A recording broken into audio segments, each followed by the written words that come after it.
దావీదు కీర్తన 4వ అధ్యాయం 1వ వచనం నుంచి చివరి వచనం వరకు చదువుకుందాం.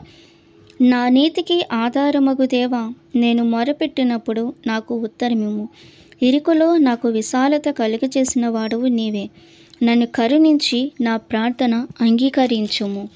నరులారా, ఎంతకాలము నా గౌరవమును అవమానంగా మార్చెదరు? ఎంతకాలము వ్యర్థమైన దానిని ప్రేమించెదరు? ఎంతకాలము అబద్ధమైన వాటిని వెదకదరు? యెహోవా తన భక్తులను తనకు ఏర్పరచుకొనుచున్నాడని తెలుసుకొనుడి. నేను యెహోవాకు మొరపెట్టగా ఆయన ఆలకించును. భయము నుండి పాపము చేయకుడి.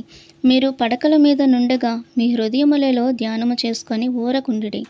నీతియుక్తమైన బలులు అర్పించుచు యెహోవాను నమ్ముకొనిడి.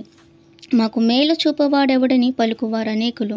యెహోవా, నీ సన్నిధి కాంతి మా మీద ప్రకాశింపచేయుము.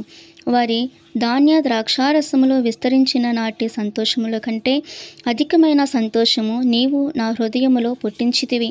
యెహోవా, నెమ్మదితో పండుకొని నిద్రపోవదు. నేను ఒంటరిగా నుండినను నీవే నన్ను సురక్షితంగా నివసింపచేయుదువు. ఆమేన్.